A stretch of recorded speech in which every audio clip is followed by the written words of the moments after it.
Today I've got this 1999 Suzuki Intruder 800.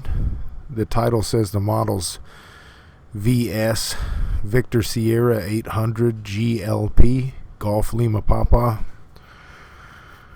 It's got the aftermarket exhaust. You can see both pipes coming out the right hand side of the bike. The fuel tank's decent. Big scratch here, and it's a dent. It's dents on top of the tank. Tiny dents on the left hand side, but really not too bad for a 23-year-old tank. Might be better than yours if you're going to do a little body and paint.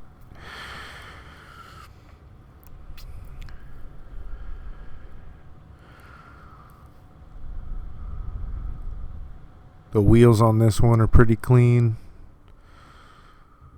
Maybe a little bit of rust on the spokes, but not bad for 23 years old. It's got the chrome shroud on the radiator, crash bar.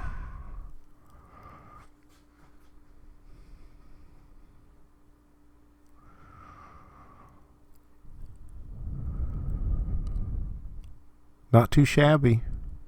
Final drive looks clean. Brakes look clean, they work. Front forks look pretty good.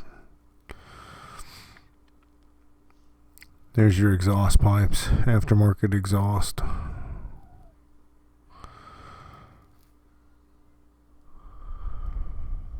It's the wide angle lens that's making the forks look distorted there. They're straight.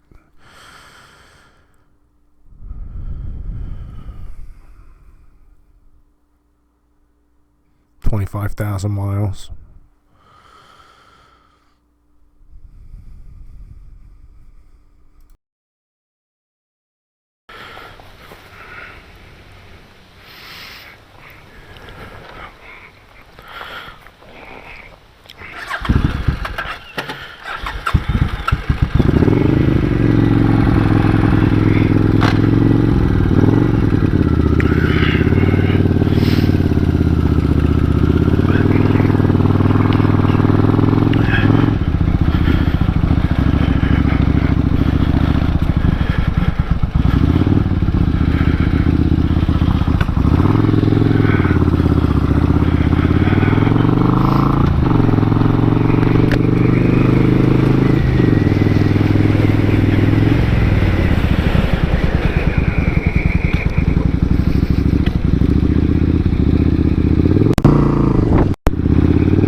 Gonna take this thing for a spin today.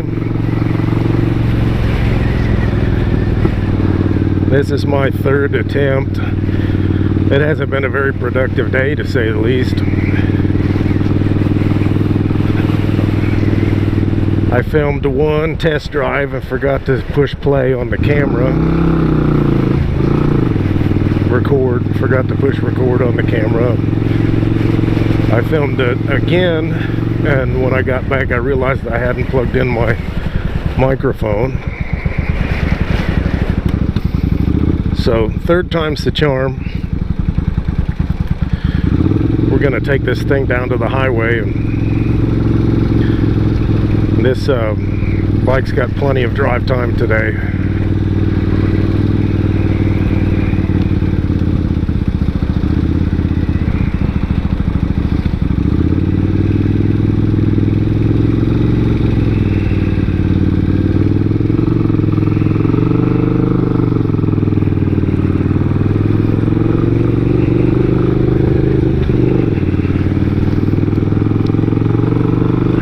I always thought these were cool looking bikes.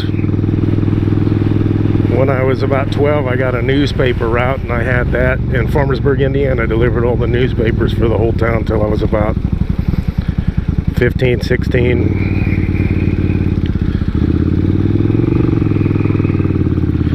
And one of my customers had one of these parked in front of their house. And I thought it looked really cool. Of course, they were a lot newer back then, and I'd never even ridden a motorcycle, so I never realized how compact these are. I have to keep looking down at the brake pedal because my foot's so long that when I try and push the brake, my foot hits the engine guard.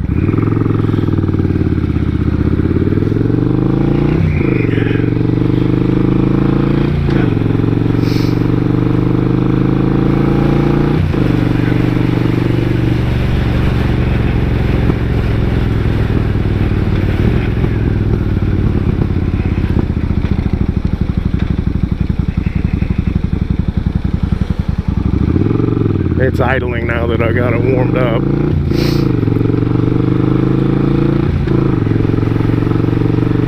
It runs, it goes, it stops, shifts through all the gears. Speedometer works. 25,000 miles on it.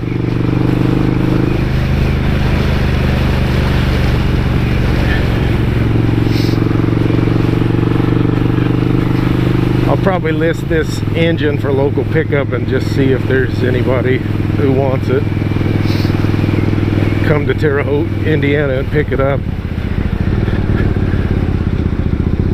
I don't freight engines. Everybody wants 2 freight quotes, and you have to build a crate and measure it and find a place to weigh it. And then once they find out how much it's going to cost to ship this bad boy, they usually back out of the deal, and then you're stuck relisting it. And time is money, so I don't freight engines. But I'll list it for local pickup.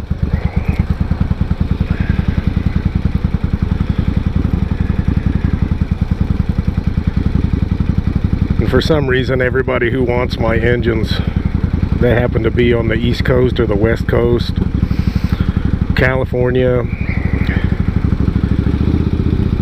And even when I put in the listing that I won't freight the engine, they still ask me to freight it.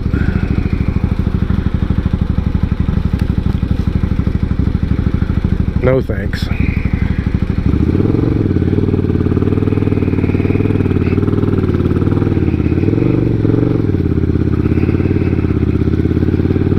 Here we go.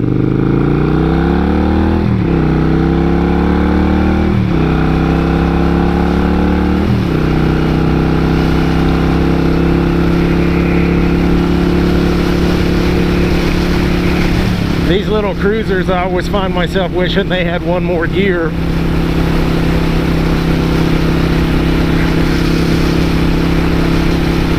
We're doing 60 now, and it's wound up pretty good.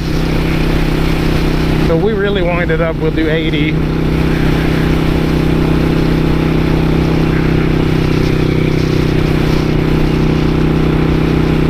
I'm sure it'll do faster than that, but why?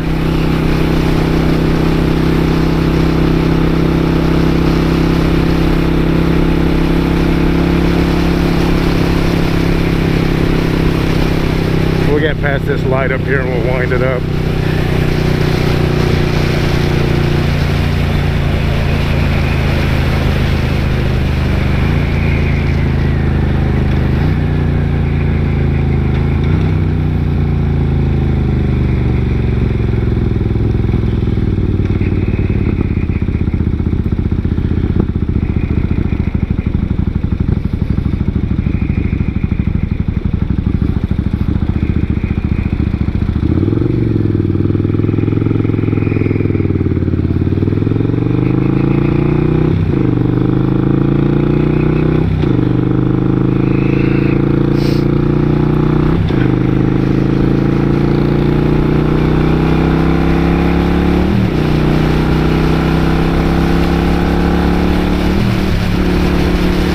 See, I just went for another gear that ain't there. There's 70.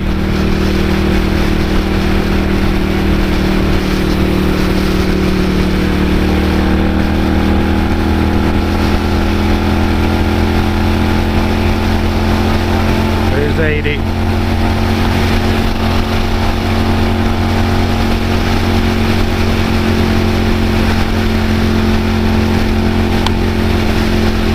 But that's all I feel like doing on this old thing.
When I picked up this bike, I didn't even know if it would run. I just put a battery in it and cleaned the carburetors. But I was excited to get it home and see what they were all about, because I'd never ridden one. So now I can say I did. Like I say, I saw them as a kid, and I'd never ridden a bike, and I'm 6'2", 260, and this is a bit compact for me. I'd be a lot happier on my Raider or back on the Goldwing again. But they're a good looking bike. Upright riding position, mid controls.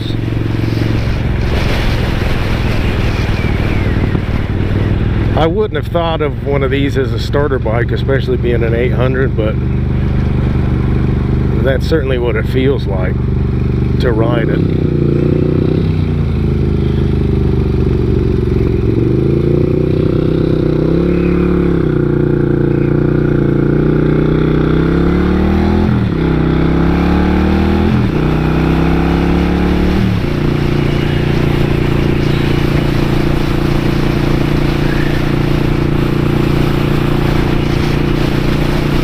Got these old school ram's horn handlebars. They're pretty comfortable. I don't understand the way the controls are rotated away from you.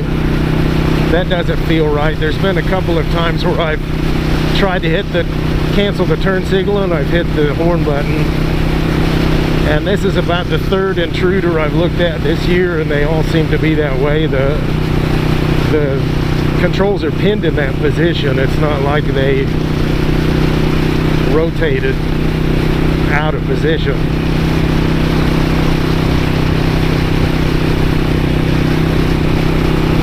So that's a little funky.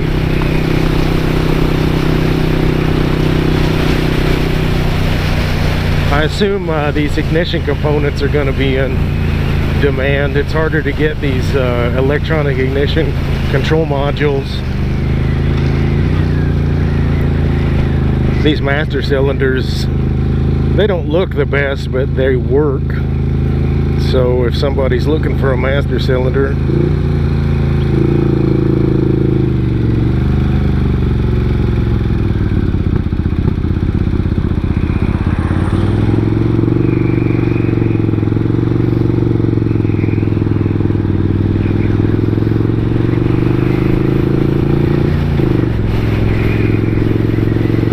I noticed the wheels on this bike are pretty good shape. There's a little bit of rust on the spokes, but they're not bad.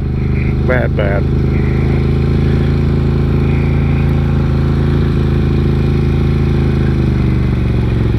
It kind of takes it a second to come out of high idle.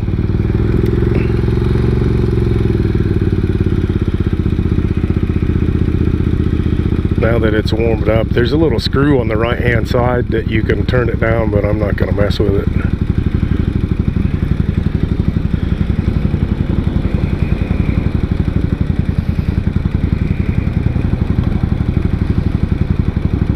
Can't seem to catch a green light today.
aftermarket pipes are a bit loud for my taste. Of course, when I was 17, I would have thought that was awesome.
Well, I'm glad I got a chance to ride one, and I also think I'm done. Don't think I need any more.